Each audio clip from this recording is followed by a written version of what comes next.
Eu não sei se só você, mas quantas vezes também eu já me peguei me perguntando assim: Senhor, por que eu estou passando por isso que eu estou passando?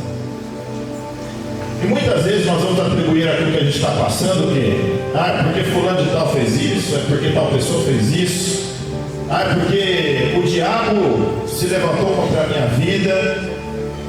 E pode ser alguma dessas coisas, sim ou não? Sim, pode ser. Mas nós muitas vezes não percebemos que nós mesmos nos colocamos em situações difíceis e complicadas.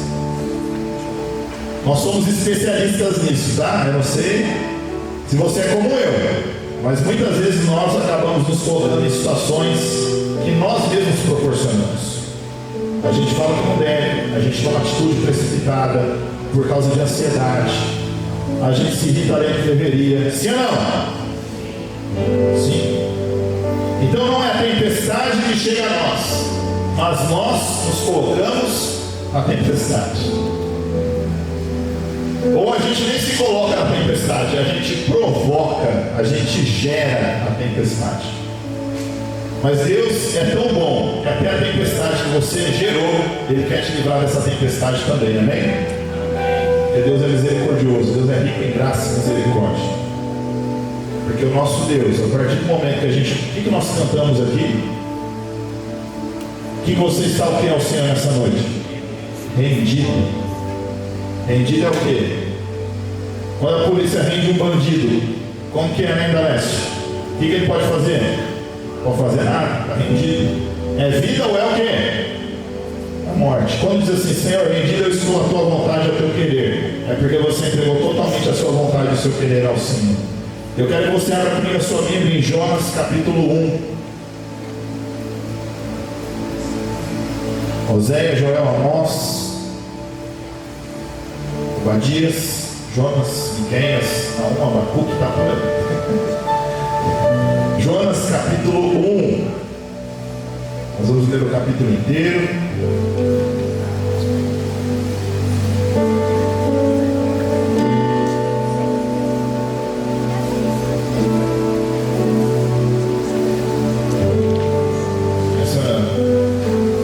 Deus me deu uma série de palavras há algum tempo atrás e eu estou segurando e não tem jeito, não tem como fugir.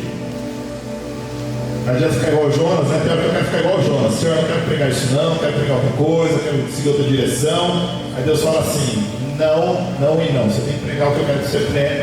Então vamos pregar o que o Senhor quer que nós preguemos nessa noite, tá? Então Jonas capítulo 1. A palavra do Senhor vem a Jonas, filho de Amitai, com esta ordem: vá depressa, algumas versões, né? Dispõe-te, levanta, vai a grande cidade de Nínive e pregue contra ela, porque a sua maldade subiu até a minha presença. Mas Jonas fez o quê? Fugiu da presença do Senhor, dirigindo-se para Tarsis. Desceu à cidade de Jope, onde encontrou um navio que se destinava àquele porto. Depois de pagar a passagem, embarcou para Tarsis para fugir do Senhor. Está tentando fugir de Deus. Versículo 4. O Senhor, porém, fez soprar um forte vento sobre o mar, e caiu uma tempestade tão violenta que o barco ameaçava arrebentar-se. Versículo 5. Todos os marinheiros ficaram com medo, e cada um clamava ao seu próprio Deus, e atiravam as cargas ao mar para apaziguar o mar. Enquanto isso, Jonas tinha descido ao porão e se deitara. E Jonas estava fazendo o quê? Estava dormindo profundamente. O capitão dirigiu-se a ele e disse: como você pode ficar aí dormindo? Levante-se e clame ao seu Deus. Talvez ele tenha piedade de nós e não morramos. Então os marinheiros... E Jonas fez o quê? Ficou quieto, não falou nada. Então os marinheiros combinaram entre si: vamos lançar sortes para descobrir quem é o responsável por essa desgraça que se abateu sobre nós. Lançaram sortes e a sorte caiu sobre quem? Sobre Jonas, né? Parece mais azar, não foi sorte. Por isso lhe perguntaram: diga-nos. Então eles perguntaram para Jonas: diga-nos quem é o responsável por essa calamidade. Qual é a sua profissão? De onde você vem? Qual a sua terra? A que povo você pertence? E Jonas responde: eu sou hebreu, adorador do Senhor, o Deus dos céus, que fez o mar e a terra. Então os homens ficaram apavorados e perguntaram: o que foi que você fez? Pois sabiam que Jonas estava fugindo do Senhor, porque ele já tinha lhes dito, visto que o mar estava cada vez mais agitado. E eles lhe perguntaram: o que devemos fazer com você para que o mar se acalme? Respondeu ele: peguem e joguem-me ao mar, e ele se acalmará. Pois eu sei que é por minha causa que esta violenta tempestade caiu sobre vocês. Ao invés disso, os homens se esforçaram ao máximo para remar de volta à terra, mas não conseguiram, porque o mar tinha ficado ainda mais violento.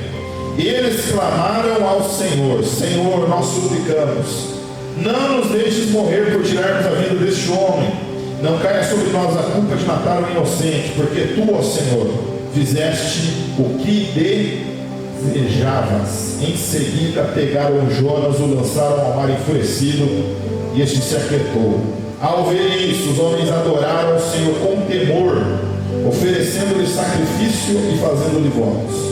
O Senhor fez, de novo, com que um grande peixe engolisse Jonas, e ele ficou dentro do peixe 3 dias e 3 noites. Senhor Deus e Pai, obrigado pela Tua palavra, que nós possamos, Deus, aprender com esta palavra mais uma vez nesta noite. Que a Tua palavra, Deus, frutifique em nós, Deus, a 30, 60, 100 por 1. Que esta palavra, Deus, gere vida em nós. Que esta palavra nos dê sabedoria e entendimento, para que algumas tempestades venham cessar, para que algumas tempestades venham acabar, Deus, dentro de nós, em volta de nós, na nossa casa, Deus, no ministério, Deus, no trabalho, aonde nós estamos, Senhor. Encha-nos de graça e sabedoria nesta noite, ó Deus, para que estejamos debaixo da Tua presença. Assim eu peço, Deus, assim eu oro, eu creio que cada mente está cativa à Tua presença nesta noite, no nome do Senhor Jesus que oramos. Amém. Amém? Glória a Deus. Então, para nós nos situarmos aqui no texto, diz que a palavra do Senhor veio a Jonas. E Jonas significa o quê? Jonas significa pombo. Que nome esquisito, né? Pombo. E o que significa pombo? Qual é o símbolo da pomba, do pombo, no Antigo e no Novo Testamento? A pomba ou o pombo, eles simbolizam a presença de Deus e um tempo novo que se inicia. Como assim, pastor? Vamos lá para Noé. Quando Noé solta a pomba, o que ela traz? Depois, na segunda vez, ela traz um ramo de oliveira. Isso é o sinal do quê? De que a água tinha se abaixado, que aquilo que Deus tinha falado estava se cumprindo. Ou seja, significava um sinal da presença de Deus e que um novo tempo iria se iniciar. Quando Jesus está na beira do Jordão para ser batizado por João Batista, quando vem a pomba sobre Jesus, o que representa? O Espírito Santo. O Espírito Santo é a manifestação também do que muitas vezes a gente entende, da presença de Deus. E ali um novo tempo estava se iniciando sobre a vida de Jesus, porque Jesus ali tinha vivido somente como homem, mas agora ele vai exercer o seu ministério. Então olha que nome forte que Jonas tem. Então esse homem ele foi chamado pelo Senhor para ir a Nínive pregar. E Nínive era a capital da Síria, e a Síria era um país, um reino que era terrível. Era um povo que na guerra era muito violento.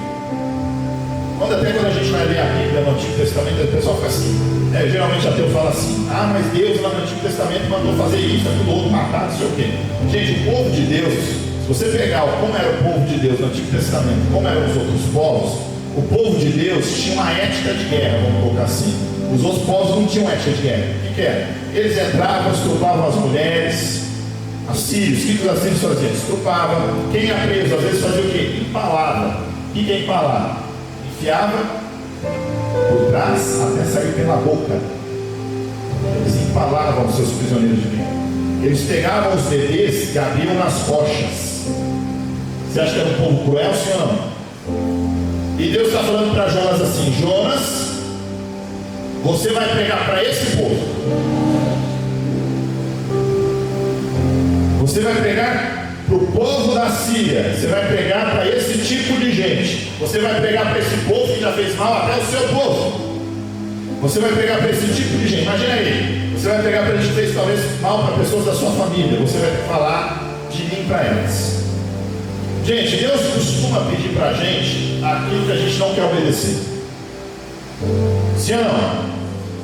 Deus costuma pedir coisas difíceis para nós, humanamente falando, carnalmente falando, que é muito difícil. E muitas vezes nós preferimos fazer como Jonas, tomar direções contrárias à vontade de Deus. Deus disse o quê? Faz isso. E a gente vai e fala assim: Senhor, eu não dou conta de fazer isso. Quer saber? Eu vou fazer do meu jeito. Eu vou fazer o que eu acho que é certo. Vou fazer a minha vontade e o meu querer. E no fim, nós acabamos nos colocando em tempestades. E o tema da minha mensagem vai ter dois temas. Ela vai ter um tema no início e ela vai ter um tema no final. Mas o tema no início é nos colocando na tempestade. Então o tema da minha mensagem inicial é o quê? Nos colocando na tempestade. E como Jonas, como eu disse, Deus nos dá tarefas difíceis para fazer. E a gente não quer fazer de jeito nenhum. A gente não quer assumir aquilo que Deus falou assim: assuma, faça isso. É para você agir desse jeito dentro da sua casa. É para você agir assim com a sua esposa. É para você agir dessa forma com o seu esposo. É para você fazer assim com seus filhos. É para você ser assim na igreja. É para você ser assim no seu trabalho. É para você responder as pessoas dessa forma. É para você pensar antes de falar. E vai. Deus começa a pedir um monte de coisa para a gente. Então, seja no ministério, vamos pensar no ministério. O ministério é para agradar a quem? A Deus ou a nós? A Deus. O culto é para agradar a Deus ou a nós? A Deus. O culto é para Deus, o culto não é para nós. E muitas vezes a gente quer agradar não ao Senhor, a gente quer agradar a nós mesmos. A gente não quer renunciar, a gente não quer abrir mão, a gente não quer fazer o que Deus quer que nós façamos, a gente quer fazer a nossa vontade. Então tenha certeza de uma coisa: lá no seu casamento, lá na sua casa, Deus vai pedir para você ter atitudes que você não quer tomar com seu esposo, com a sua esposa. Sim ou não? E tem hora que ele vem igual, né, um cavalinho de Jesus, né? Sim ou não? Ele vem igual um jumento que Jesus andou lá. Da coisa, morde. Você vai ter que fazer o quê? Você é uma esposa sábia, prudente, agir com sabedoria. Você, maridão, tem dia que sua mulher vai estar o quê? Daquele jeito. O que você vai ter que fazer? Marido, haja com sabedoria com a sua esposa, senão as suas orações nem... Eu sempre falo isso para a igreja, assim: gente, esse negócio de oração não passa do teto. Eu não acredito nisso, assim, de que não é oração, não. Eu creio que Deus ouve toda oração. Só que é interessante que na Bíblia diz que uma oração não passa do teto. Quando o marido trata mal a sua esposa, diz o quê? As suas orações não serão atendidas. Por quê? Porque o homem tem que ser reflexo de Cristo dentro de casa. Ele tem que amar a esposa como Cristo amou a igreja. Por isso que é muito mais difícil para o homem. Porque o homem tem que, imagina, você tem que amar a esposa como Cristo amou a igreja. É muito difícil. Deus vai te pedir coisas que você não quer fazer, que você não quer sair da sua zona de conforto. Homem, saia da sua zona de conforto. Deus vai te pedir atitudes desconfortáveis em relações ao próximo. Tem gente que vai te perseguir, tem gente que vai falar mal de você, e Deus vai falar o que na palavra dele? Ora, abençoa quem está te perseguindo, sim ou não? É para você bem dizer, né, que você é amaldiçoado. Coisa que a gente não quer fazer. Aonde mais? No seu trabalho. E por aí vai embora. Deus vai dar uma direção, e você vai fazer igual o Jonas, você vai ter que ir por outra direção. Tem gente que quer saber mais que o GPS, sim ou não? E nunca foi para aquele lugar, né? Nunca foi. Se ainda a pessoa conhece o caminho para jeito, beleza, tem hora que o GPS pode colocar em alguma armadilha mesmo. Mas o GPS de Deus não vale. O GPS de Deus é perfeito, a direção de Deus é perfeita, exato. Mas muitas vezes a gente não quer seguir essa direção de Deus. E a gente se coloca na tempestade. E aí a gente começa a questionar Deus: Senhor, por que eu estou nessa tempestade? Mas Deus, por que está assim? Por que eu estou passando por isso? E Jonas vai ensinar a gente, amém? Muitas coisas acerca de nós e de Deus. Então, primeiro de tudo aí, mais o céu, tá maluco isso aqui. Obedeça ou fuja da presença do Senhor. Tá dando bug aqui hoje, ó. Olha lá. Obedeça ao Senhor, entende? Vamos dizer isso, olha lá. Olha que interessante. Quando a gente vai para o versículo 1, então primeiro, obedeça ou fuja da presença do Senhor. Diz assim: a palavra do Senhor veio a Jonas, filho de Amitai, com esta ordem. Então vamos lá. A palavra do Senhor veio a quem? Jonas. Jonas significa o quê? Presença de Deus. Certo? Começo, novo começo. Palavra de Deus veio a Jonas. Jonas é filho de quem? Amitai. Amitai significa, no hebraico traduzido, minha verdade. Minha verdade. Olha o nome do pai de Jonas. Minha verdade. Me veio a mim com esta ordem. Então vamos lá. A palavra do Senhor vem a você, Jonas, que é um sinal da presença de Deus. Você é filho de Amitai. O que é isso? Você é filho da verdade. E eu te dou uma ordem. O que Deus está falando? Jonas, você conhece a minha palavra. Jonas, você conhece a sua identidade. Você é alguém que carrega a minha presença. Jonas, você sabe de quem você é filho. Você é filho de Amitai. Amitai é a minha verdade. É um homem também de Deus. E eu estou te dando uma ordem e uma direção.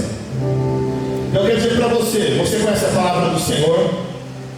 Você sabe quem você é em Deus. Você sabe quem às vezes não é o seu pai terreno, nem sua mãe terrena, mas você sabe quem é seu pai celestial. Você conhece ele. Você sabe a sua identidade em Deus. Deus te dá uma ordem, Deus te dá uma direção, assim como deu para Jonas. E qual foi a ordem para Jonas? Levanta agora e vai. Dispõe-te e vai depressa. E prega contra Nínive, porque a sua maldade subiu até a minha presença. Aqui, quando diz que essa maldade subiu até Deus, isso nos mostra que Deus está com o olhar nele sobre que lugar da terra? Quando nós vamos lá para Gênesis, capítulo 17, vai dizer assim: que o Senhor ele é o juiz de toda a terra. Aquilo que o ser humano faz, que o homem e a mulher faz, chega à presença de Deus, tudo chega à presença de Deus. Algumas coisas chegam como incenso precioso, né? Incenso agradável. Algumas coisas chegam a Deus como o quê? Maldade, podridão. E Deus vê isso. Gente, a gente olha para o nosso país, a maldade no nosso país, a impunidade, se não. A gente olha para o mundo, tem maldade. A gente olha para os nossos dias, a maldade, se não. Isso está chegando ao Senhor. Deus é o juiz de toda a terra. Os seus olhos estão sobre os bons e os maus. E a palavra de Deus diz que Deus vê aquilo que a gente não vê. Porque quer seja visto, quer não seja visto, Deus está vendo. E cada um vai ser julgado conforme as suas obras.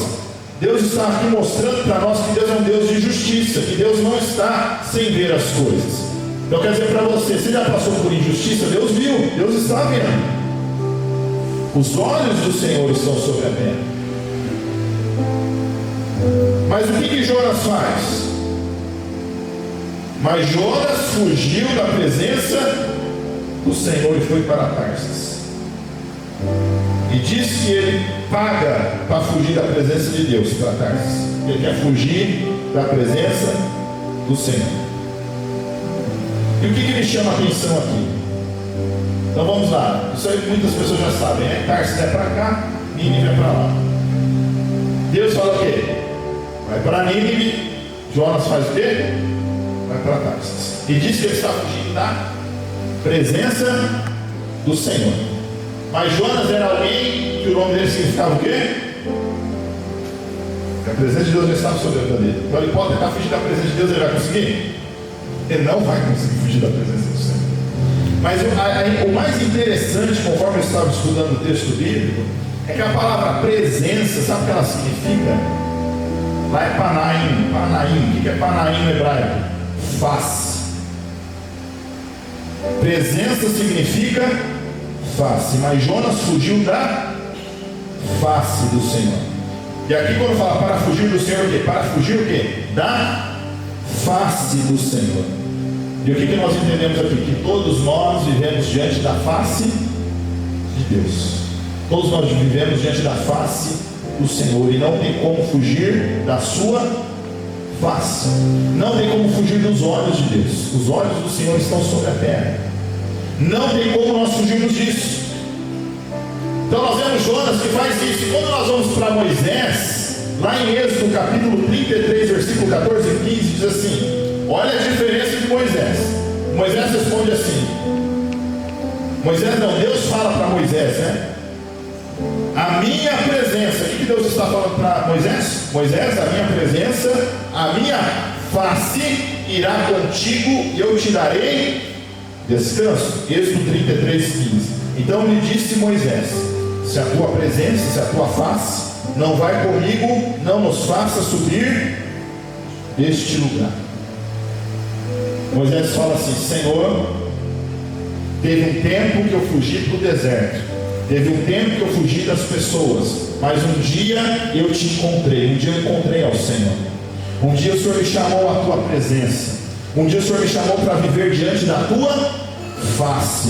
Deus, eu não quero mais viver longe da tua face, eu não quero viver longe da tua presença, Senhor. Não tem lugar melhor que viver que não seja a tua face, diante da tua presença. E se o Senhor, Deus, não for conosco, eu não vou. Se a tua face não estiver voltada para mim, Senhor, eu não ando. Eu não quero fazer as coisas na minha força, mas eu quero que a face, eu quero que a presença do Senhor esteja sobre a minha vida. Igreja, quando a face, quando a presença do Senhor está sobre as nossas vidas, voltadas para nós, o que Moisés viveu com Deus? Quantas coisas você já viveu com Deus, porque a face do Senhor estava voltada para você, sim ou não? Porque a face e a presença do Senhor estava te acompanhando. Enquanto o Jonas quer fugir da presença, Moisés quer o que? Senhor, sabe qual texto que é esse Êxodo 33? É quando Moisés depois fala assim para Deus. É o mesmo texto, é a mesma passagem. Um pouquinho para frente Moisés fala assim: Senhor, mostra a minha tua face, a tua glória. Deus, eu quero te ver. Aí Deus fala para Moisés: calma, Moisés, se eu mostrar tudo, você morre. Eu vou passar com a minha bondade, você vai ver um relance das minhas costas. E Deus passa por Moisés, esconde ele na pedra, ele vê um relance de Deus, e diz que a glória de Deus resplandece sobre Moisés. Só que a gente vai lá, esse é um texto que eu amo, vocês já ouviram falar isso quando nós vamos lá para 2 Coríntios capítulo 3, diz assim, que agora nós estamos diante de Deus o quê? Face a face, e a glória de Deus está nos transformando de glória em glória, cada vez maior, porque nós vivemos diante do Espírito, e aonde o Espírito de Deus está, a liberdade. Você é livre porque você vive diante da face de Deus, amém? E você vive diante da presença do Senhor. Igreja, Moisés encarou muitas coisas que ele não queria encarar. Moisés encarou muitas coisas que ele não conseguiria vencer sozinho, mas a face do Senhor estava voltada para Moisés. A presença do Senhor acompanhava Moisés. Aí como que se diz lá em Números 6, 23 ao 26? Como que os levitas deveriam abençoar o povo? Então o Senhor disse a Moisés: Moisés, ensinará os seus filhos como que eles vão abençoar os israelitas. Como que eles vão abençoar os israelitas? O Senhor te abençoe e te guarde. O Senhor faça resplandecer o seu rosto. Rosto que é a mesma palavra, tá? Presença, face é a mesma palavra no hebraico. Paraim. O Senhor faça resplandecer o seu rosto, a sua face sobre ti, e te conceda graça. O Senhor volte para ti o teu rosto, a tua face, e te dê paz. O que Deus falou para Moisés? Senhor, Moisés, a minha face está sobre você e eu vou te dar descanso. Êxodo 33, versículo 14. Agora Moisés está ensinando o povo a orar. A face de Deus vai te dar graça, a face de Deus vai te dar paz. Está numa tempestade, que às vezes você se colocou, Deus está falando assim: volta para a minha face, volta para a minha presença, caminha na minha presença, alinha a tua vida comigo, porque eu vou te dar descanso, porque eu vou te dar graça, porque eu vou te dar a minha paz, porque o meu rosto está voltado para você. Posso ouvir glória a Deus, igreja? Glória a Deus.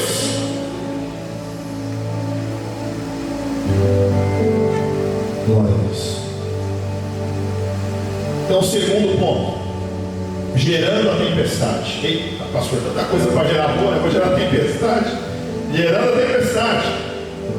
E aqui a gente vê algo interessante, que lá no fim a gente vai perceber como que tudo obedece a Deus, como tudo está debaixo do controle do governo do Senhor.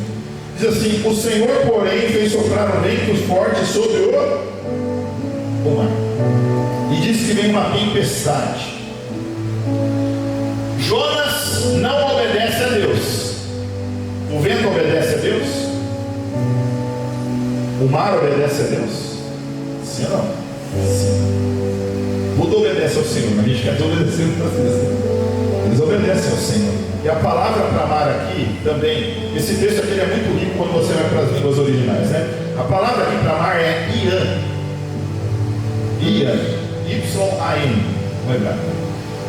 Ian era um deus cananeu. Quem lembra aí dos cananeus? Cananeu era um povo que? Pagão.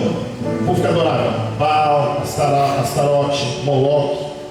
Baal e Astarote com orgias e bebedeiras, Moloque com sacrifício de crianças. Ian era para eles o deus que era contrário a Baal, eles brigavam entre eles. Ian e Baal brigavam. Ian, que era um deus cananeu, representava a força da natureza, esse poder da natureza.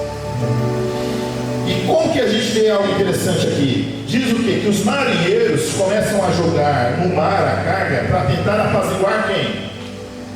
Eles estão tentando apaziguar quem? O mar. Eles estão, na verdade, tentando apaziguar quem? O Deus, né? Não é Deus? O Deus Ian, o Deus ali que representava o mar. E Jonas está fazendo o quê? E Jonas está dormindo. Gente, tem tanta gente procurando em lugar errado as coisas. E você que é um Jonas, alguém que carrega a presença de Deus, muitas vezes a gente está o quê? A gente está dormindo. A gente vê as pessoas batendo a cabeça à nossa volta, ao nosso lado, e a gente pode chegar a dar uma solução para a pessoa. As pessoas estão buscando acalmar a vida, estão tentando resolver. Olha, estou tentando encontrar paz, estou tentando acalmar essa tempestade na minha vida de alguma forma. As pessoas estão tentando acalmar as tempestades da vida de tantas formas, e elas não conseguem acalmar a tempestade. Por quê? Porque só Deus pode acalmar a tempestade. E elas estão tentando de muitas formas acalmar a tempestade. Elas querem ficar conhecidas, elas começam a postar um monte de coisa na rede social. Elas acham que casa, carro, que dinheiro vai resolver alguma coisa. Elas pensam que relacionamento vai resolver, que dinheiro vai resolver, que sucesso profissional vai resolver. Elas pensam que o amor, meu Deus do céu, vai resolver. Elas começam o quê? Elas começam a tentar achar soluções para a vida delas. E enquanto nós que temos a solução, a gente está aonde? A gente está igual Jonas aonde? A gente está dormindo. Quantas pessoas morrendo por decisões erradas, por desobediência? Quantas pessoas continuam dormindo? Paulo vai falar, né? Desperta tu e dormes. O Senhor Jesus vai falar que no dia que ele voltar vai ser como os dias de Noé. Muitas pessoas vão estar o quê? Distraídas. Muitas pessoas vão estar o quê? Dormindo. Vão estar casando, se dando casamento, negociando, vivendo a vida terrena e estão se esquecendo do mais importante que é o céu. Tudo isso está na palavra de Deus. E quando nós vamos para o versículo 6, diz que o capitão então está indignado, né? Assim, está acabando o mundo, essa pessoa está dormindo aí. Como você pode ficar aí dormindo? Levante-se e clame ao seu Deus. Talvez ele tenha piedade de nós e não morramos. Gente, tem gente que está chegando a gente quase clamando para a gente falar de Deus para ela, sim ou não? O que Jonas faz? A pessoa chega com o pão, com a faca, com a manteiga, com o queijo, com o presunto, com a sanduicheira, com o suco. Só falta você montar a mesa, só falta você servir o banquete. É igual esse testemunho mais recente que eu vi ainda lá da loja, lá, a gente foi lá na loja, a pessoa comentou comigo, sabe, a irmã estava morrendo lá, a gente chorou, Deus curou. A pessoa, tem gente que chega o quê? A pessoa não chega falando por qualquer motivo. A pessoa está desesperada, ela está querendo que alguma coisa acalme a sua tempestade. Eu quero dizer para você que você vai se posicionar, vai se levantar para acalmar a tempestade, amém? Você vai se levantar como um profeta de Deus, porque você carrega a presença de Deus e a tempestade vai se acalmar através da sua vida no nome de Jesus. Amém? Desgraça e a sorte cai sobre Jonas. Ô Jonas, caiu sobre você. É que eu estou falando, tem hora que a pessoa sabe que a gente tem a solução, e tem que falar assim, você não é crente? A gente fala assim, sou crente, né?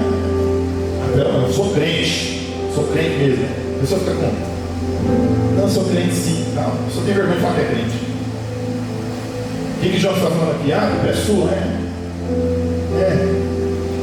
Fala aí, versículo 8. Quem é o responsável por essa calamidade?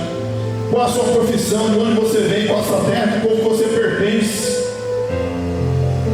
A gente sabe que tem alguma coisa que está errada com você aí. Versículo 9. Jonas responde: eu sou hebreu, adorador do Senhor, o Deus dos céus, que fez o mar e a terra. Aí Jonas revela, né? Vocês estão querendo apaziguar o mar. Vocês estão querendo apaziguar o seu Deus Ian aí. Mas esse Deus não existe. Eu sirvo o único Deus verdadeiro. Eu sirvo ao único Deus, o Deus acima de todas as coisas. Eu sirvo ao Deus Criador dos céus. Eu sirvo ao Deus que criou o mar e a terra. Eu sirvo ao Senhor quem criou todas as coisas. Eu sou hebreu. O que é isso? Eu sou israelita. Eu sou descendente de Abraão. Eu sou filho na fé. Eu vivo debaixo da presença de Deus. Eu estou tentando fugir dela.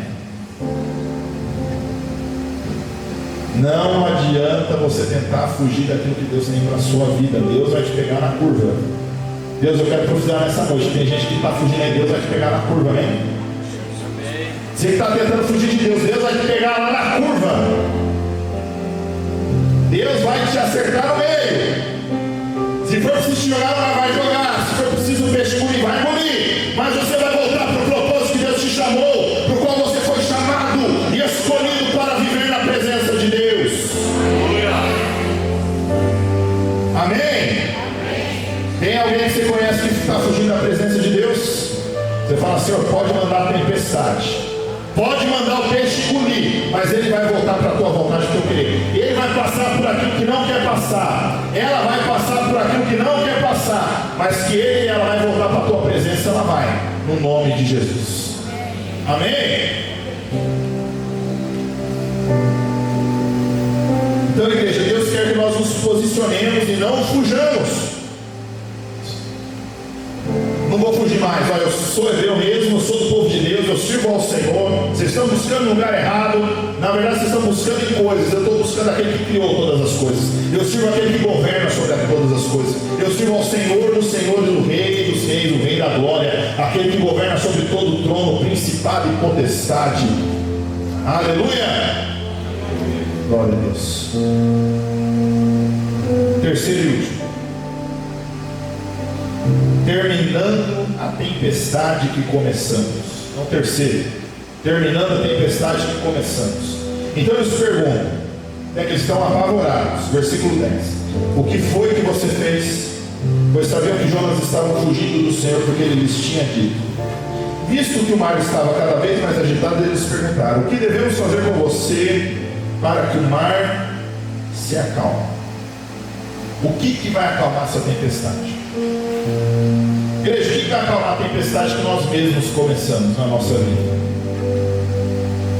A tempestade que a gente começa é a tempestade que quem tem que terminar? Nós mesmos. A tempestade que nós começamos é a tempestade que nós temos que terminar. Jonas vai falar assim, versículo 12: peguem-me e joguem-me ao mar, e ele se acalmará, porque eu sei que é por minha causa que esta tempestade, nessa violenta tempestade, caiu sobre nós. Então quer dizer para você, começou a tempestade, hoje é noite de você terminar a tempestade, amém? Pare de criar tempestade na tua casa, pare de criar tempestade no teu casamento, pare de criar tempestade que não existe. Você que tem gente que cria tempestade que não existe? Não existe problema, né? Ela quer fazer o quê? Ela quer inventar problema. gente que é assim, não tem problema nenhum. Tem gente que acha que é como aquele pessoal dos Estados Unidos, né? Caçador de tornados, né? De tempestades. A pessoa começa a procurar problema. Tem gente que é assim. O pessoal fala assim, acha que está tudo muito calmo, né? Está tudo pacato. Assim. Deixa eu arrumar uma tempestade, deixa eu criar um probleminha. Tem gente que é assim. Sabe o que é isso? A pessoa acostuma tanto a viver problema que ela quer continuar vivendo problema. Sabe por quê? Quando ela está no problema, ela arruma desculpa. Quando ela está no problema, ela fala assim, não estou buscando a Deus, porque minha vida vive em problema, vive difícil. Ela começa a usar do problema como uma muleta para ela continuar vivendo as mesmas coisas, para não mudar. Tem gente que fica criando tempestade para não mudar. Eu nasci assim, vou morrer assim e acabou, né? Você é assim a vida inteira. Não, Senhor, eu nasci de um jeito, mas eu nasci de novo pelo poder do Espírito Santo. Eu sou nova criatura. As coisas antigas se passaram e eis que se fazem novas todas as coisas. Não é se fez novas todas as coisas, não, tá? As coisas estão se fazendo novas a cada dia após dia, tudo está se fazendo novo. A vida com Deus é uma vida de mudança. A vida com Deus é uma vida em movimento. A vida com Deus é pacata. A vida do crente é uma coisa chata, travada. Isso é o que muitos querem enfiar na cabeça do não. A vida do cristão é uma vida em movimento. É uma vida que você ora, você vê coisas acontecendo. Você ora e vê pessoa curada. Gente, meu Deus do céu, quantas coisas Deus não faz, quantas formas Deus não age, quanta provisão Deus não traz. A vida do cristão é uma vida em movimento, crescente. Você vai crescendo, vai mudando, vai sendo aperfeiçoado. Amém? Então é tempo de realinhar com o Senhor. É tempo de, como Jonas, Senhor, eu estou assim por culpa minha. Te peço perdão, Senhor. Peço perdão ao Senhor. Pede perdão a quem tem que ser pedido perdão também. Mas eu quero que essa tempestade cesse. Essa tempestade não pode continuar. Tem tempestade dentro da sua casa? Pede perdão, recomece. Esse casamento esses dias, né, da Isabel e do Jailson, eu sempre falo e vou continuar falando. 3 frases que não podem faltar no seu casamento.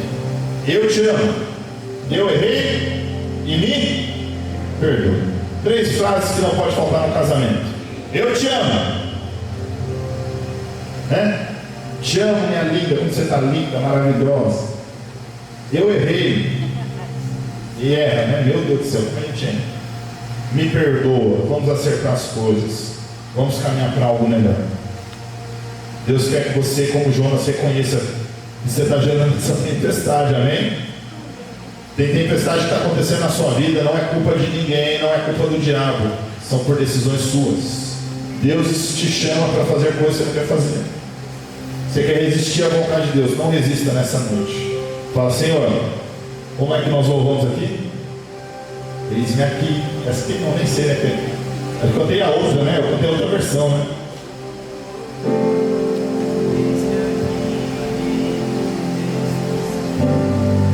Amém. Estou aqui, Senhor, rendido à tua vontade, eu te obedeço.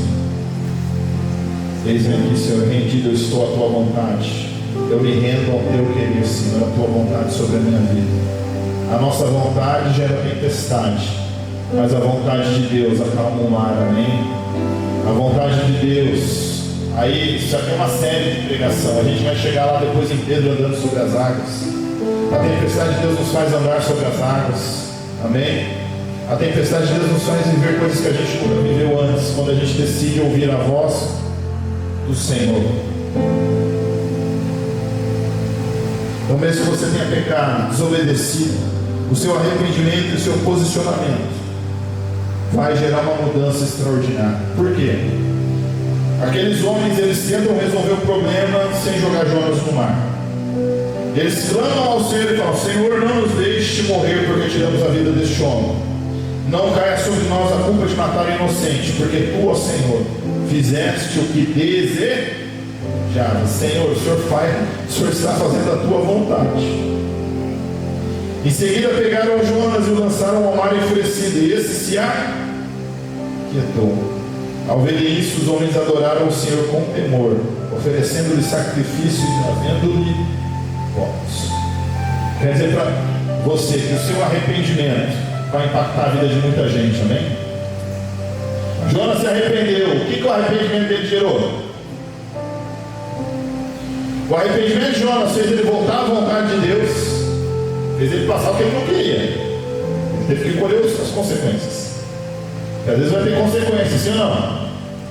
Gente, isso é uma coisa que eu acho engraçada, que é assim, as pessoas fazem o que é errado e depois elas não querem colher as consequências. Tem coisa que não tem consequência. Mas a consequência com Deus, ela passa, por quê? Porque Deus dá oportunidade de recomeço. E quando a gente decide caminhar com Deus, a nossa vida se torna testemunho para os outros. Que vai dizer o quê? Que aqueles homens pagãos que estavam adorando ao mar, agora eles já não estão adorando ao Ian, ao Deus Ian cananeu. Eles já não estão adorando ao mar, eles estão reconhecendo: eu reconheço que o Deus de Jonas, eu reconheço que Ele é o Deus acima de todos os deuses. Nós reconhecemos que Ele é o Criador, nós reconhecemos que Ele é o Senhor. E nós o vamos agora adorar, como diz aqui o texto, com temor, oferecendo-lhe sacrifício e fazendo-lhe votos. A sua vida vai ser um testemunho para muitas pessoas ainda, amém?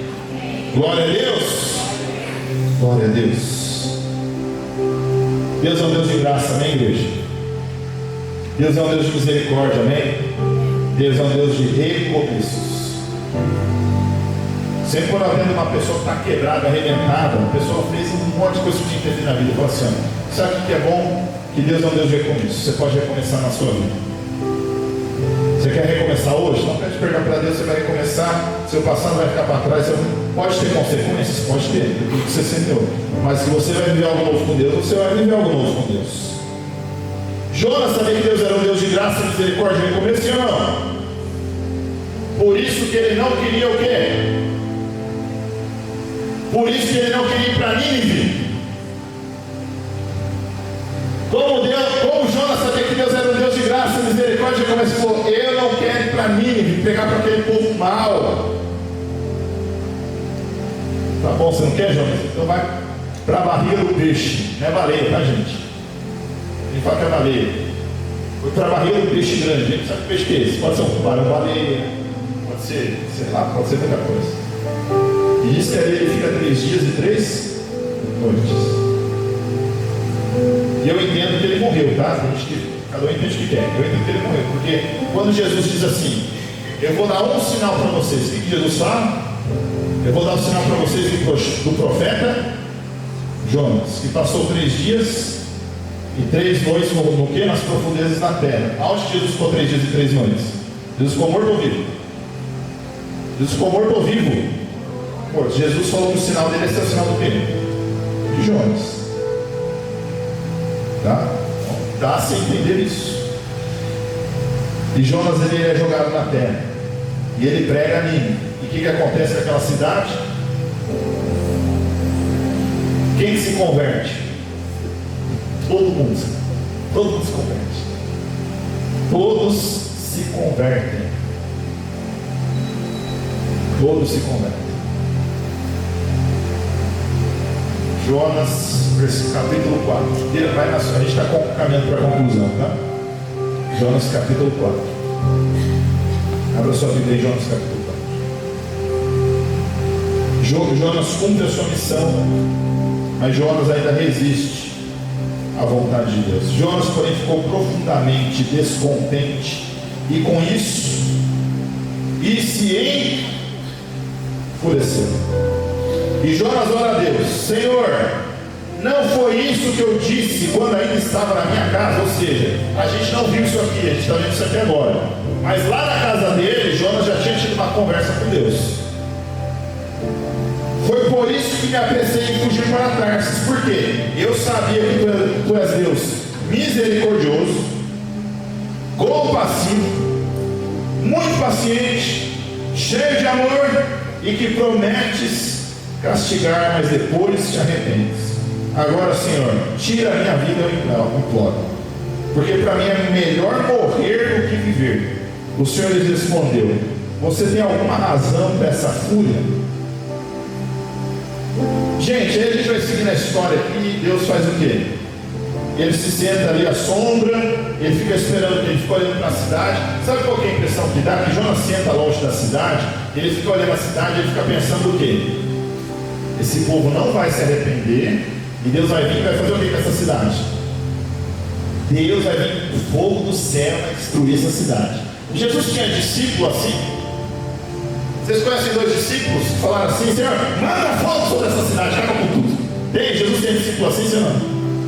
Tem gente que é assim na igreja? Tem hora que você tem vontade de Deus mandar fogo, você quer ficar de longe só falando assim: eu só vou ver a hora que Deus sapecar com fogo aquela pessoa. Você fica de longe, só esperando. Senhor, ainda bem que Deus é com a gente, porque Deus é o quê?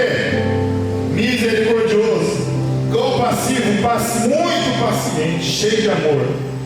E aqui no arrependimento é que Deus se arrepende, sim, mas é o quê? Que Deus é Deus de misericórdia e graça. E você está bravo por isso. Aí o que acontece? Deus é bom, né?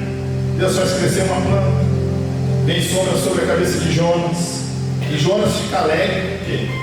Com a planta que cobriu a sua cabeça. Jonas está feliz com uma coisa, não com uma pessoa.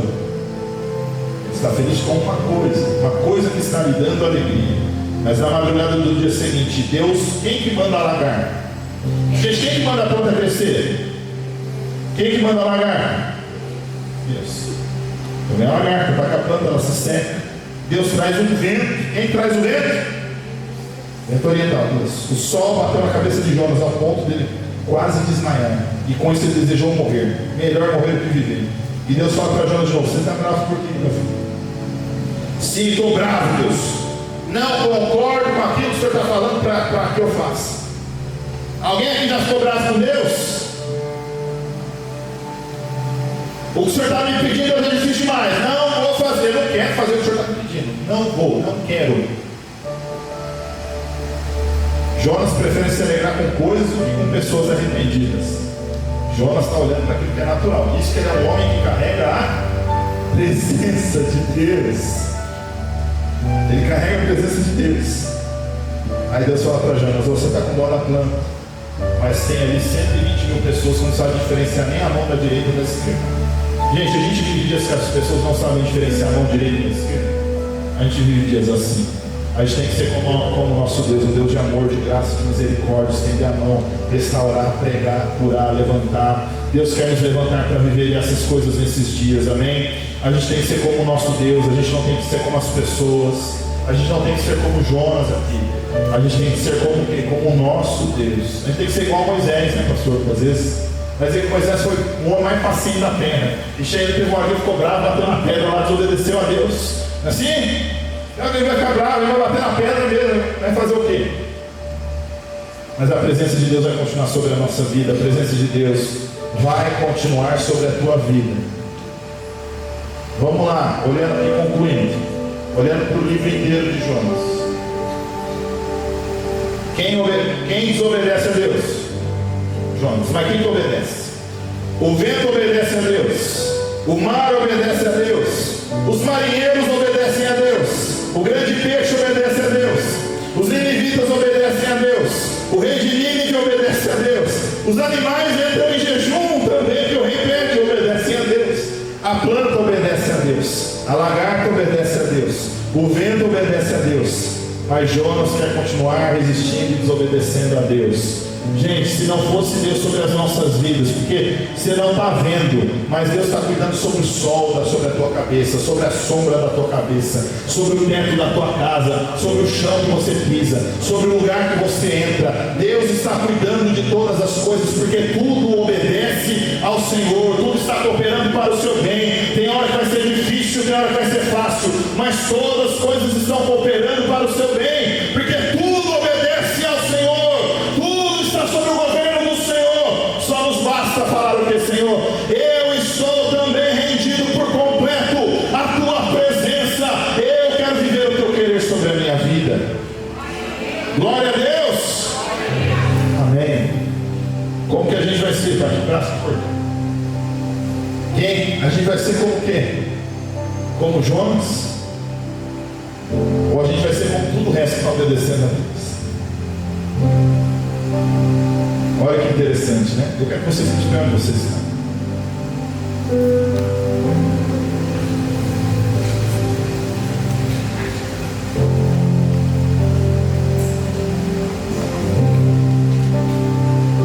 Alguém já viu falar assim: rapaz, aquela pessoa não é crente? E parece que ela dá mais testemunho daquele que é crente. Alguém já ouviu isso? Parece que a pessoa é mais boazinha, que ela é mais legal, mais simpática, mais bondosa. Sim ou não? Gente, até às vezes o incrédulo obedece a Deus. Como assim, pastor? Ele é salvo, mas está obedecendo de certa forma. E nós que carregamos a presença, muitas vezes a gente quer ser como Jonas, desobediente. Mas Deus nessa noite fala assim: Senhor, eu vou me render à tua vontade, ao teu querer. As tempestades vão cessar na minha vida, eu mesmo direi sim. Eu não falei que a minha mensagem tinha um segundo tema, sim ou não? Qual que é o tema final? Primeiro foi o quê? Indo para a tempestade que eu gerei, sim ou não? Agora é o quê? Saindo da tempestade e vivendo na presença de Deus. Você vai sair da tempestade, você vai viver diante da face de Deus, amém? E aonde a face de Deus está, há descanso, a graça, a paz, a provisão, a sustento. Feche os seus olhos, vamos orar. Senhor Deus e Pai, que a tua face se volte para nós nesta noite. Tua palavra vai dizer, Deus, em 2 Crônicas, capítulo 7, aonde há um povo que se arrepende, aonde há um povo que clama, aonde há um povo que confessa os seus pecados, Senhor. Diz que aquela terra seria curada e que os olhos, que a face do Senhor estaria sobre aquele lugar.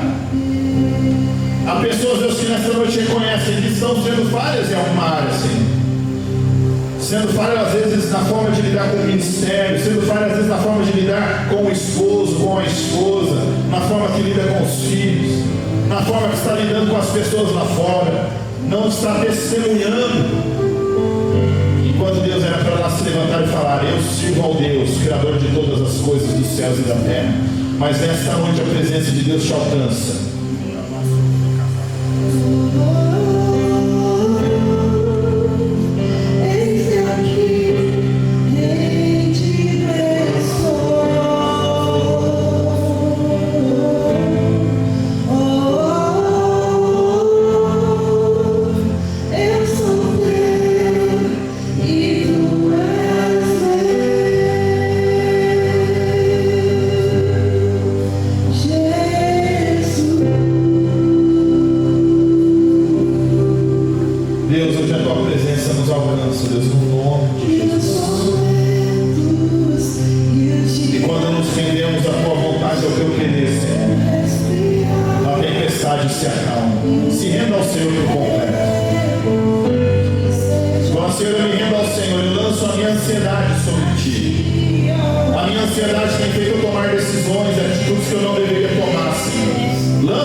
Enche-me, Senhor Deus, do teu Espírito, enche-me do teu fruto.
saindo.